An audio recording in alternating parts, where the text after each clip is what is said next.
Namaskar and a very good morning. Welcome to the audiocast from Kotak Securities. I'm your host and guide, Anindya Bannerjee. आज risk-off sentiments prevail everywhere. Equity markets are down, dollar is strong against most currencies. Oil is down, but not significantly enough. एक तरफ जैसे there is talk of fresh lockdowns in Beijing and Shanghai, which is definitely negative for global growth and hence negative for risk assets like industrial commodities and equities. दूसरी तरफ, there is expectation that tonight's US CPI inflation may actually print very high. 8.3 का अभी expectation 8.3, 8.4 for the month of May, which will match the highs that it made in April.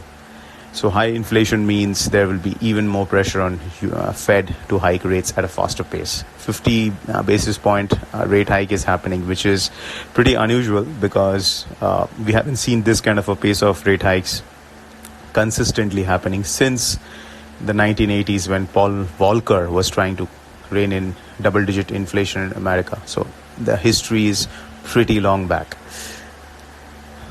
It's just not the Fed. कल ECB का जो meeting था उसमें भी ECB president said that there is a risk that they have to hike at a faster pace in the coming meetings. Now, because of which the market is anticipating that ECB may hike rates by 145 basis points, a whopping 145 basis points between July and December of this year, which means 25 bips in most of the meetings and in a few meetings even 50 bips. That's a very aggressive kind of pricing which is happening, because जब तक commodity prices don't cool off, जब तक oil prices don't cool off, inflation expectation can remain high, and that is what's pushing the whole hawkish expectation with respect to every central banker. तो एक तरफ जैसे central bankers are tightening the cost of money, tightening liquidity, दूसरी तरफ growth expectation is falling. So inflation expectation is rising, growth expectation is falling. Central banks are trying to play a catch-up. So definitely this cocktail is very bad for risky assets like equities. So what you see is a gradual compression in the price multiples, for example, P ratio, price to sales ratio, etc. And volatility stays high. And all this combination is not very good for emerging market currencies like the Indian rupee.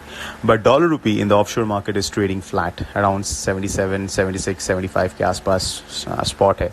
So there is no prices for guessing what could be the factor which is keeping the Indian rupee so stable. Central bank intervention is very aggressive at higher levels. They are intervening through forward, spot, and we won't be surprised if they're intervening in the offshore market. So how to play it? Buy on dips remains the trade on the futures. जब तक 77.40 के नीचे spot जाके close नहीं करता है, the bias is upward. So buy on dips remains the trade on the futures. And on options, you can either do a ratio call spread, which keeps you in the game as when the dollar rupee is flat. And for shorting straddles and strangles, only do it for the weekly options, and do smaller sizes because the risk and the rewards are not so attractive, because implied volatility is low and the global risks are rising.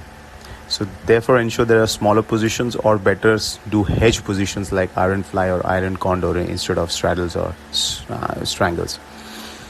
In cross currency, USDINR and GBP today will come under pressure because dollar has ticked upwards, and yen-INR will be in a bearish trend because dollar-yen is an upward trend. So that's it, folks. This is Anindya Bannerjee signing off. A fantastic day ahead.